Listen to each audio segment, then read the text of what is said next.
वहीं जब देश के सामने चीन जैसा भयंकर मुद्दा खड़ा है, लगभग 2 महीने से देश का एक राज्य मणिपुर रहा है, देश भयंकर बेरोजगारी से जूझ रहा है, महंगाई इतनी है कि गरीब आदमी का जीना मुहाल हो चुका है। ऐसे में जनता से जुड़े हुए तमाम मुद्दों को छोड़कर प्रधानमंत्री जी यूसीसी की वकालत कर रहे हैं, यानी कि यूनिफॉर्म सिविल कोड। इसे लेकर पूर्व आईएएस सूर्य प्रताप सिंह ने लिखा है कि सावधान, यूसीसी पर मुस्लिम जितनी तीखी प्रतिक्रिया देंगे उतनी ही तेजी से हिंदू का ध्रुवीकरण होगा। संविधान का आर्टिकल 44 जिसमें यूसीसी का जिक्र किया गया वो directive principles of state policy का हिस्सा है, जो कि मात्र एक दिशा निर्देश है, न कि संवैधानिक बाध्यता।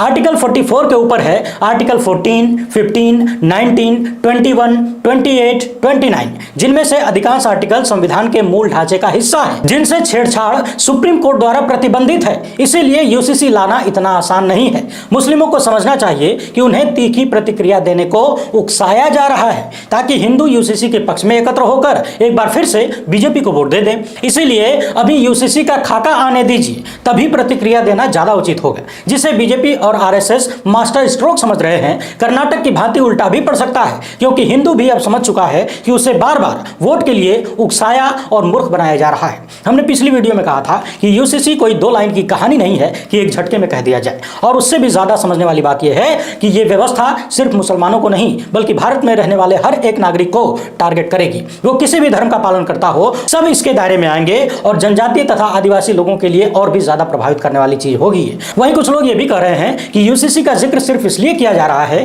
ताकि मुस्लिम वर्ग इस पर भड़के तीखी प्रतिक्रिया दे, जिसके आधार पर बीजेपी आने वाले चुनाव में ध्रुवीकरण कर सके। बाद में इसका हाल भी वैसा ही होगा जैसा एनआरसी और सीएए का हो गया।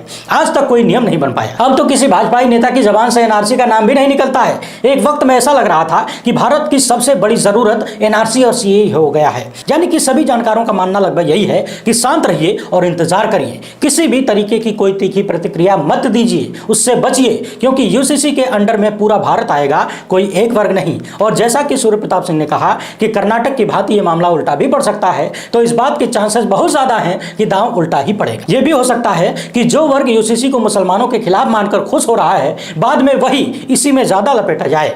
मगर यह बात कितनी चिंताजनक है कि देश में सैकड़ों परेशानियां होने के बावजूद प्रधानमंत्री उन्हें छोड़कर यूसीसी के मुद्दे पर तालियां बजवा रहे हैं। लगभग 2 महीने होने वाले हैं, मणिपुर अभी भी शांत नहीं हुआ है। कल फिर से कुछ दर्दनाक घटनाएं सामने आई है, लेकिन शर्मनाक बात यह है कि प्रधानमंत्री जी की जबान से अभी तक एक शब्द नहीं निकला मणिपुर को लेकर। वहीं पिछले